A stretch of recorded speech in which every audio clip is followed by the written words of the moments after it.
Everybody's buying NFTs, everybody's getting rich. How the hell do you buy them? Let's get into it. We'll break it down from buying them to finding them to selling them.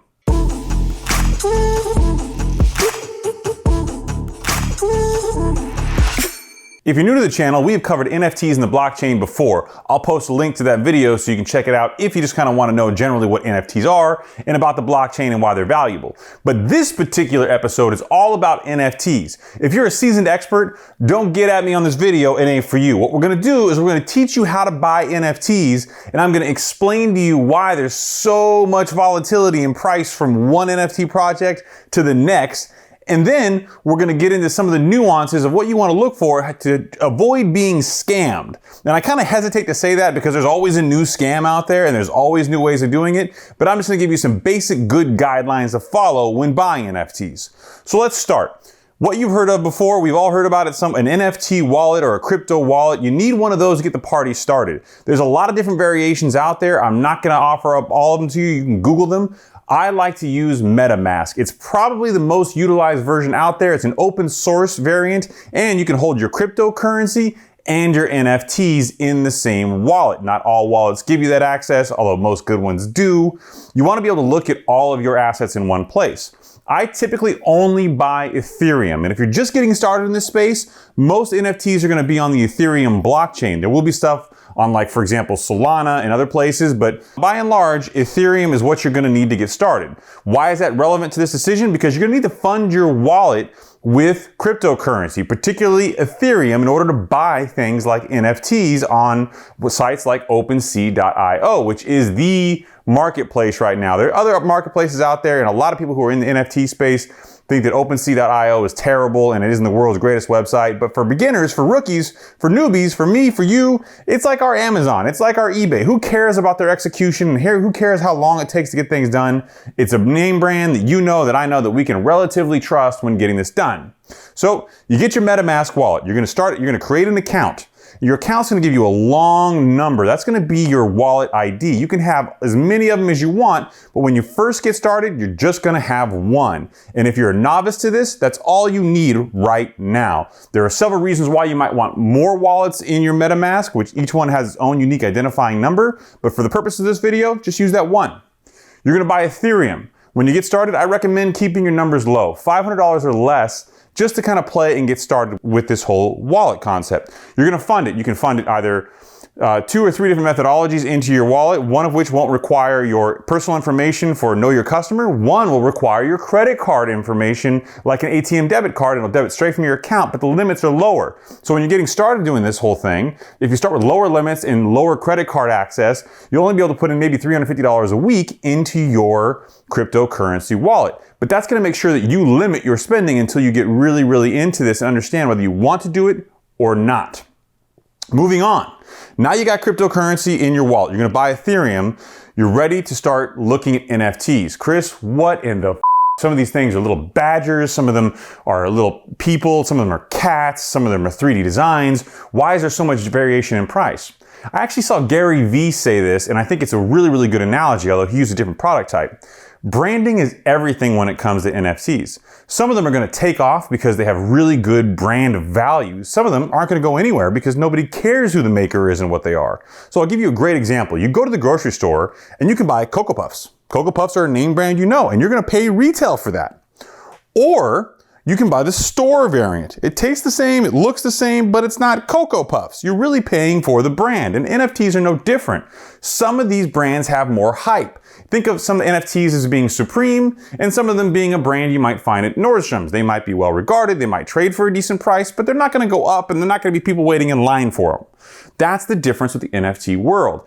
I'm not saying they're going to perpetually go up in price, but I'm saying some people want them, they collect them, similar to things like baseball cards. If collecting baseball cards or comics doesn't make any sense to you, well, then NFT collection probably isn't going to make a whole lot of sense to you. But what I will say is to take a bit of pause, take a bit of caution when you get into this game, because I will tell you it's addictive. It's somewhat gamified. So allow me to explain. You go to OpenSea.io, and you want to buy an NFT that's there. You're paying above retail. When you mint an NFT, when you buy it directly from the person who's putting it out there in the world, and you mint it, you create that NFT on the website, you're actually going to get it for a lower price. So for example, I minted an NFT called a Seeker from seeker.xyz. I paid about $400 for the actual minting, and then I paid about another $100 in Ethereum gas prices. And that's basically the extra fee you're gonna pay to the blockchain to record your transaction on the blockchain. And for the experts out there, I know I'm watering this down, this isn't for you. Okay, so that fee for the minting plus that $100 wound up being a little bit over $500 for me to buy that NFT. If you're to go to OpenSea.io right now, they're selling from somewhere between $600 and $800, and then you have to pay that same gas to record on the blockchain again, or whatever the current price for gas is at that time to record it on the blockchain, depending on how busy it may be.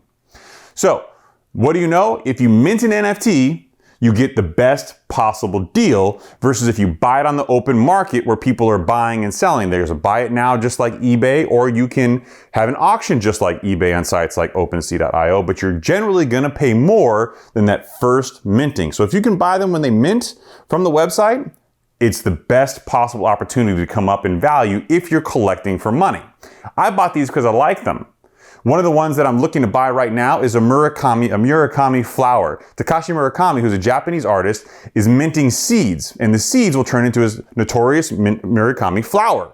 There will be a 32-bit flower image, and right now, one has been minted, and it's already on OpenSea.io. It minted for a friends and family price of about $270 from Ethereum to US dollars, and it's now going for $22,000 on OpenSea.io, a massive come up because his brand, his hype is so big.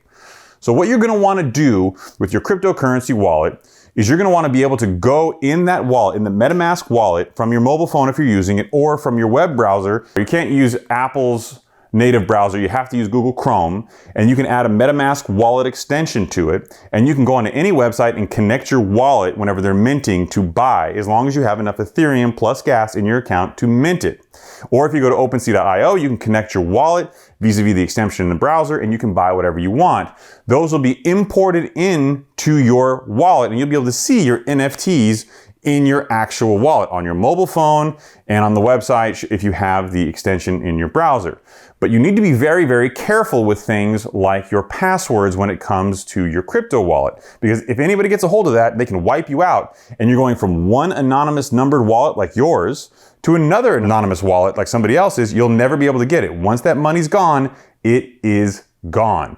You get a 13-word or more password in addition to your own password, and together, those things are what give you access to your cryptocurrency wallet.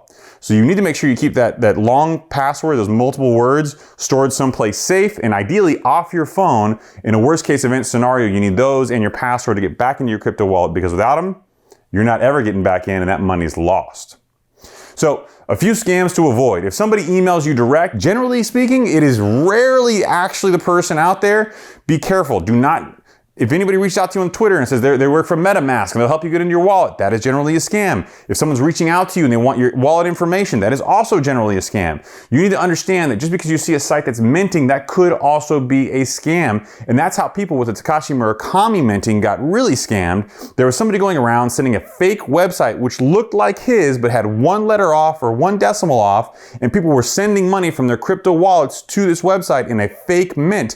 $500, $600, $700 at a time. And you can actually look up the anonymous wallet, $31,000 in a matter of an hour of defrauded people thinking they were getting a mint. You have to trust sources if you're gonna mint NFTs that you know. It has to be the official website. It has to be people that you recognize and know. And generally speaking, they're not gonna reach out to you to buy their product. You're gonna reach out to them because it's such a well-known brand if you're minting. If you don't wanna take that risk, go to sites like OpenSea.io, only buy from them, and they will have a little blue verified tick next to names of brands and types of NFTs that they have verified the account of. This way you cannot get ripped off, very similar to how Instagram verifies an account. But there's some risk in this space because people will try to defraud you on OpenSea.io as well by posting things that look like a famous NFT, like for example, Deadfellas or Bored Ape Yacht Club, with little differences. For a while, someone was selling Bored Ape Yacht Club images where images were reversed, where the ape was looking the other way, and people were paying for them thinking they were getting the original, but they weren't because they were buying from somebody who was not an authenticated account with their blue check mark. There's a lot to unpack with NFTs, but let me tell you why it's gamified before we wrap this whole thing up, and my caution to you before you get into this game. If you mint an NFT, odds are they sometimes take 2 to 3 weeks to evolve, or they can be changed with subsequent transactions. They actually can mint and be randomized. So the ones that I bought from Seekers won't actually randomize into their status for another 2 weeks, which means I could have gotten a very, very exclusive, very high value one, or I could get a very common, not so unique one that doesn't really sell for a whole lot of money.